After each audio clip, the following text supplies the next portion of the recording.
Halo guys, apa kabar kalian? Mimin harap kalian baik-baik aja. Di video kali ini, kita akan melanjutkan pembahasan manhwa Raja Kultivasi part ke-68. Seperti biasa, bagi kalian yang baru aja mampir di channel ini, jangan lupa untuk tekan tombol subscribe, like, dan juga komen. Dan bagi kalian yang baru aja nonton video ini, ada baiknya kalian tonton dulu video part sebelumnya agar ceritanya nyambung. Link videonya sudah Mimin cantumkan di deskripsi video ini. Tanpa berlama-lama, mari kita bahas tuntas. Cerita kita lanjutkan. Di pembahasan terakhir, Putri Tujuh, Kaisar Immortal, Ciren dan juga Raja Naga bersama-sama menghadapi Xuan Yuan.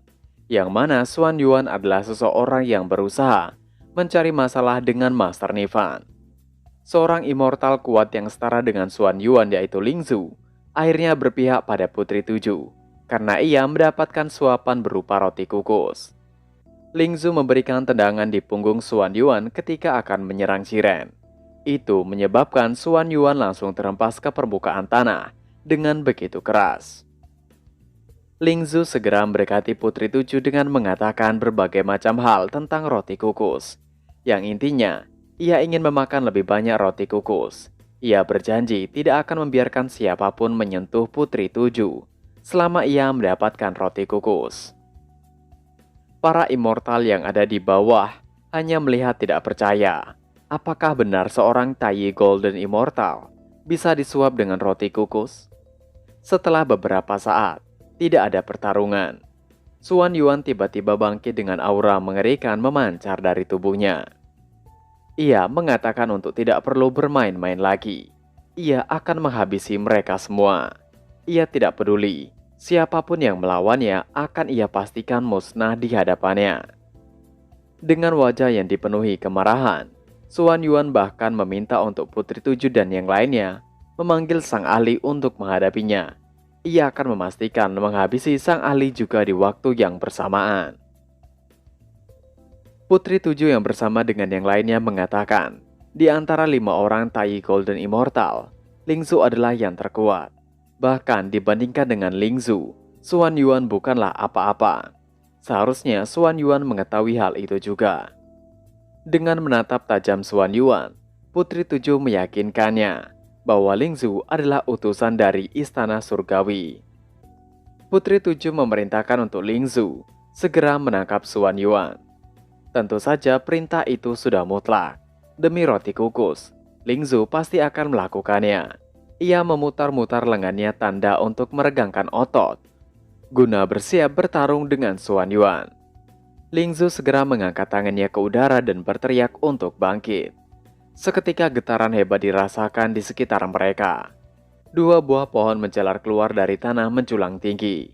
Di pangkal pohon itu seolah mengurung Xuan Yuan. Tentu itu mengejutkan Xuan Yuan. Secara perlahan pohon itu mulai mengkuncup dan mengurung Xuan Yuan. Pohon itu membentuk sebuah kuncup bunga raksasa yang dapat dilihat oleh semua orang, mengurung Xuan Yuan hingga membuatnya tidak bisa bergerak. Lingzu dengan senyum bahagia menanyakan, bukankah serangannya begitu luar biasa? Di sisi lain, Ciren yang melihat kesempatan tentu tidak menyia-nyiakannya. Ia menghunuskan pedangnya terjun dari ketinggian melesat ke arah tepat di mana Xuan Yuan terjerat.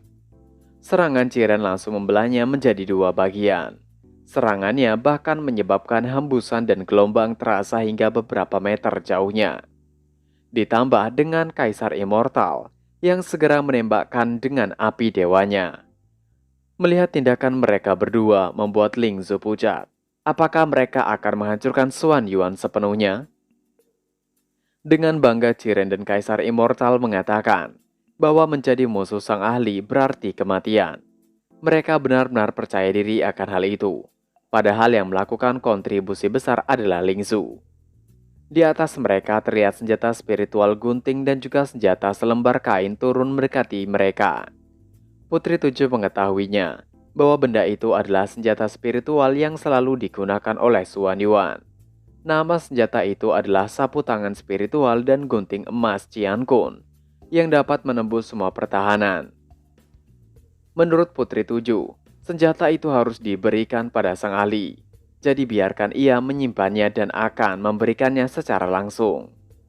Mendengar Putri Tujuh akan pergi untuk menemui sang ahli, membuat Lingzu antusias. Apakah sang ahli yang dimaksud Putri Tujuh adalah orang yang membuat roti kukus?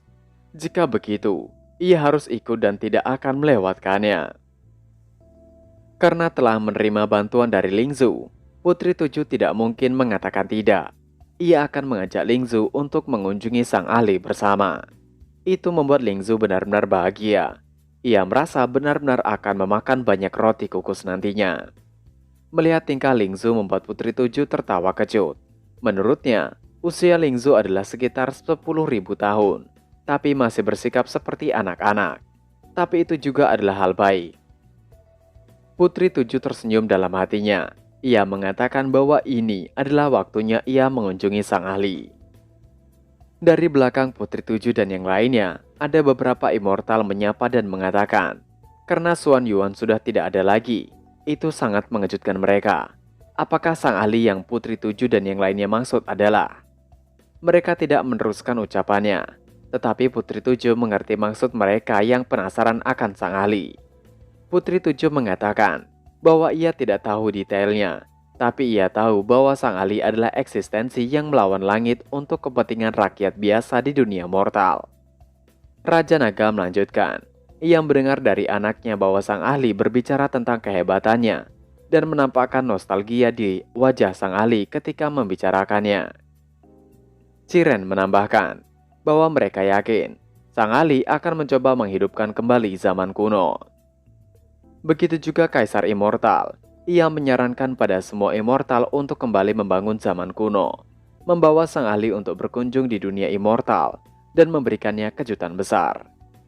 Putri Tujuh yang mendengar usulan itu menyetujuinya. Mereka akan melakukannya di masa depan. Para immortal terkejut. Apakah dunia zaman kuno benar-benar ada? Itu sungguh mengejutkan mereka. Mereka antusias dengan rencana mengembalikan zaman kuno. Mereka akan merasa semakin bahagia bila mendapatkan posisi di ketika zaman kuno dikembalikan, bahkan jika posisi mereka hanya posisi rendahan. Dengan berlalu, Putri Tujuh mengatakan, jika semuanya tergantung dari sang ahli. Putri Tujuh melemparkan sesuatu dengan mengatakan, ia akan memberikan itu untuk pertama kalinya sebelum semuanya. Yang diberikan oleh Putri Tujuh terlihat seperti buah. Ia meneruskan, di mata sang ahli, buah itu hanyalah buah yang paling umum digunakan untuk menjamu tamu. Sebaiknya mereka memakannya satu persatu. Setelah memberikannya satu biji buah di pelataran, Putri Tujuh dan yang lainnya segera pergi. Sedangkan para immortal bersujud berterima kasih. Mereka bingung dengan keberadaan sang ahli. Mereka penasaran, keberadaan seperti apa sang ahli itu. Berpindah di kediaman Ivan. Terlihat ia tengah memahat sesuatu dengan wajah super serius. Ia tengah melakukan finishing pada kursi yang ia buat. Perlahan tapi pasti, ia memahatnya dengan sangat hati-hati. Di sentuhan terakhir, akhirnya ia telah selesai. Ia telah berhasil membuat 6 kursi dengan kemampuannya sendiri. Nivan benar-benar bahagia dengan hasilnya. Ia mengatakan bahwa akhir-akhir ini ia mendapatkan banyak orderan kursi, meja dan juga souvenir lainnya. Hasilnya sudah cukup untuk makan dan hidup beberapa waktu. Nivan segera menoleh ke belakang saat mendapati adanya Dayi. Tanpa menunda lagi, Nivan mengajak untuk Dayi pergi berjalan-jalan bersamanya. Dengan senyuman manis bak malaikat, Dayi menyetujuinya. Tentu saja Dayi bahagia, karena telah lama mereka tidak melakukan perjalanan berdua, semenjak adanya Huo Feng di antara mereka. Nivan meraih tangan Dayi dan menariknya. Menurut Nivan, mereka benar-benar lupa. Sudah berapa lama mereka tidak jalan-jalan hanya berdua. Dayi yang melihat tangannya dipegang oleh Nivan membuatnya terkejut. Suasananya menjadi canggung di antara mereka. Nivan juga merasakannya. Dengan pipi memerah, Nivan menanyakan, apakah ada yang salah dengan itu? Untuk sesaat Dayi terdiam. Kemudian ia mengatakan bahwa ia merasa bahagia bisa berjalan bersama dengan Nivan. Dengan segera mereka berdua meninggalkan kediaman menuju ke dalam hutan. Waktu berlalu begitu cepat. Hari senja telah menjelang menampakkan matahari yang telah rendah bersiap seolah akan beristirahat di antara kedua gunung. Dayi yang menggandeng tangan Ivan telah kembali ke kediaman mereka.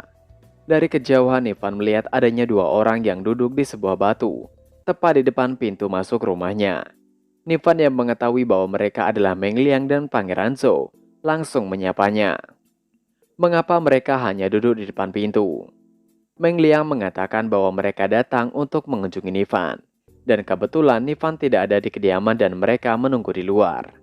Ivan segera bergegas masuk meminta mereka untuk ikut masuk. Ia memperingatkan mereka untuk lain kali ketika datang. Ketika ia tidak ada di kediaman, mereka harus masuk saja terlebih dahulu dan tidak perlu sungkan. Ivan segera memerintahkan Xiaobai untuk menyajikan susu untuk para tamu.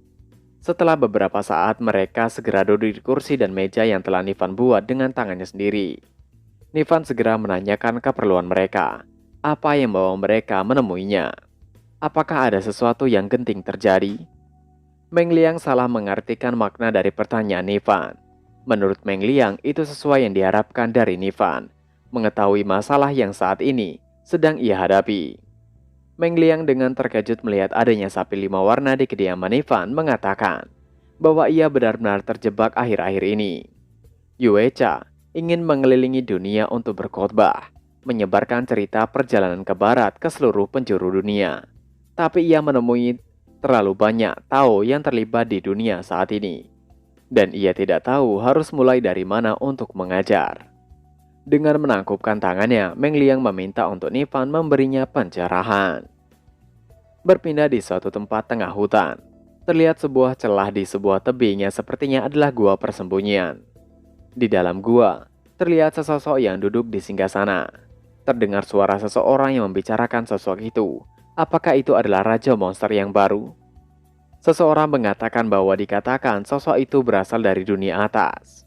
Seorang monster wanita bertanduk menanyakan keberadaan dari Tianhu, atau Raja Monster. Monster wanita lainnya mencoba untuk menghentikan rekannya itu berkata yang tidak-tidak. Karena jika sosok itu mendengarnya akan berbahaya. Karena setiap monster yang menolak, sosok itu akan segera dihabisi. Sosok itu adalah monster banteng. Dengan level dan kekuatan yang tidak diketahui, yang sepertinya sangat kuat. Monster banteng itu bangkit dan mengatakan, ia telah lama tidak datang ke dunia fana. Ia merindukan rasa dari manusia. Ia memerintahkan monster wanita tadi membawakan gadis manusia yang masih segelan padanya. Tambahkan ketumbar dan merica bubuk di atasnya. Monster wanita tadi menolak dengan sopan. Ia mengatakan bahwa mereka sudah lama menjadi vegetarian. Tentu saja itu mengejutkan monster banteng. Wanita monster itu bergetar ketakutan. Sambil menangis ia mengatakan bahwa sejak rubah langit berekor 9 menjadi Raja Monster, mereka, para monster, merubah pola makan mereka menjadi vegetarian. Mengelola tanaman sendiri untuk makan dan lain-lain. Monster sekarang ini tidak memakan manusia lagi. Untuk sesaat, wanita monster itu terdiam karena tidak mendapatkan tanggapan dari monster banteng. Saat kemudian, monster banteng itu mencibir. Menurutnya, monster di dunia fana sekarang telah merosot sedemikian rupa hingga tidak berani menangkap manusia lagi. Sepertinya ada monster yang sekuat dirinya sangat dibutuhkan untuk memimpin para monster dan mengembalikan kejayaan monster di muka bumi lagi. Monster banteng itu juga sepertinya tertarik tentang rubah ekor 9 yang dikatakan monster wanita itu. Ia memerintahkan wanita monster itu untuk membawa rubah ekor 9 padanya, yang akan ia jadikan sebagai permaisuri. Kembali di kediaman Ivan, tepatnya di luar kediaman, terlihat monster Piggy dan wanita tupai tengah duduk bersandar di bawah pohon. Mereka tengah makan rumput guna mengisi perut mereka yang kelaparan, karena mereka telah menjadi vegetarian. Mereka dikejutkan dengan kedatangan seseorang dan mencari asal dari perasaan mengintimidasi. Saat mereka menoleh, mereka mendapati monster banteng tengah berdiri di belakang mereka sedikit jauh. Piggy dengan segera menanyakan siapa monster banteng itu. Dengan sangat percaya diri, monster banteng mengatakan bahwa ia datang untuk menikahi permaisurinya, rubah ekor 9. Wanita tupai dan Piggy terdiam mendengarnya, bukan karena ketakutan, tapi terdiam karena meremehkan monster banteng. Apakah itu mungkin menikahi Dayi yang luar biasa kuat? Wanita tupai menanyakan apakah monster banteng itu datang karena petunjuk dari monster wanita di sampingnya. Bukankah wanita monster itu telah mengatakan bahwa semua monster yang menyinggung Raja Monster akan dihabisi? Mendengar itu membuat monster banteng itu terkejut. Ia penasaran tentang keberadaannya dan mencoba mengkonfirmasinya sekali lagi. Wanita tupai membenarkannya. Faktanya, siapapun yang berani menyinggung Raja Monster, rubah ekor 9 saat ini akan langsung dihabisi secara tidak terduga. Wanita tupai menanyakan, apakah monster banteng tahu alasannya? Monster banteng tentu tidak tahu dan meminta untuk wanita tupai itu mengatakannya dengan jelas. Wanita tupai mengatakan bahwa itu dikarenakan ada orang yang sangat kuat di pegunungan Dewa Jatuh saat ini. Ahli itu sangat pandai memasak, bahkan membuat monster menjadi makanan. Sang ahli bahkan memiliki dogi dewa di bawah kendalinya, yang memiliki hubungan yang tak terkisahkan dengan Raja Monster saat ini rubah ekor 9. Maka, orang yang menyinggungnya akan langsung dihabisi tidak tahu kapan waktunya. Wanita tupai itu juga menceritakan bahwa sang ahli memiliki buku masak yang disebut dengan 10.000 monster di gigitan lidah. Apakah monster banteng ingin menjadi menu sang ahli juga? Awalnya monster banteng itu terdiam untuk memikirkan langkah selanjutnya. Namun bukannya takut, ia mencoba untuk menyombongkan dirinya. Ia berasal dari alam atas, dan ia berbeda dengan monster-monster yang telah dihabisi. Monster banteng itu mulai menggunakan kekuatannya dan memperbesar tubuhnya. Ia berteriak bahwa ia telah bertekad untuk menjadikan rubah ekor 9 sebagai permaisurinya. Jika berani, datang dan jadikan ia sebagai masakan. Ia akan melihat siapa yang berani datang untuk menyentuh dirinya. Piggy tidak mengatakan apapun dan hanya memberikan tatapan melas atau kasihan. Sedangkan wanita tupai mengatakan untuk monster banteng melihat ke atas. Di atas monster banteng itu muncul sebuah cahaya melesat dengan kecepatan yang luar biasa mendekatinya. Namun belum sempat melihat, sebuah pukulan menghujam punggungnya hingga membuatnya terjatuh dan terkapar di tanah. Itu adalah Lord Blackie yang tengah menggendong ekor 9. Monster banteng itu benar-benar tewas hanya dengan satu serangan. Blackie yang masih menggendong ekor 9 mengatakan bahwa ia telah mencium baunya dari jauh. Daging sapi memang enak. Ekor 9 berterima kasih pada Lord Blackie karena telah menyelamatkannya sekali lagi. Ternyata, ada Nanan dan juga Long-Ear yang baru saja tiba. Mereka terkejut saat melihat monster banteng telah dikalahkan sebelum mereka tiba. Long-Ear awalnya tidak begitu yakin dengan monster jenis apa yang dikalahkan. Tapi saat ia mengamatinya dengan seksama, ia mendapati bahwa itu adalah monster jenis sapi. Seketika matanya melebar dan liurnya menetes berteriak bahwa mereka akan segera makan makanan enak. Long-Ear segera mengangkat monster banteng yang sudah tidak bernyawa itu dan membawanya ke kediaman. Ia akan meminta Nivan untuk membuatkan mereka sapi panggang 5 kali makan. Piggy terdiam tidak mengatakan apapun. Wanita tupai menghela nafasnya. Monster banteng itu sangat sombong. Ia berpikir monster banteng itu akan bertahan selama beberapa detik saat melawan Lord Blackie. Tapi pada akhirnya, tidak bisa bertahan sepersekian detik pun. Piggy menimpali. Ia juga berpikir begitu, karena monster banteng itu tadi bersikap sombong. Tapi taunya langsung binasa. Monster wanita yang bersama dengan monster banteng tadi mulai berbicara. Mana mungkin monster banteng yang tidak pintar itu akan menjadi raja monster. Ia merasa akhirnya bisa terbebas. Wanita monster itu segera mengajak rekannya untuk kembali ke kediaman di gua mereka. Mereka akan menunggu siapa yang akan berani datang dan menduduki singgasana milik Raja Monster ekor 9 lagi. Dan chapter pun berakhir. Nah, itu tadi adalah pembahasan manhwa Raja Kultivasi part ke-68. Seperti biasa, sebelum mengakhiri video ini, Mimin ingatkan untuk kalian bahagia dan sehat selalu. Terima kasih sudah menonton video ini, dan sampai jumpa lagi di video selanjutnya. Jana!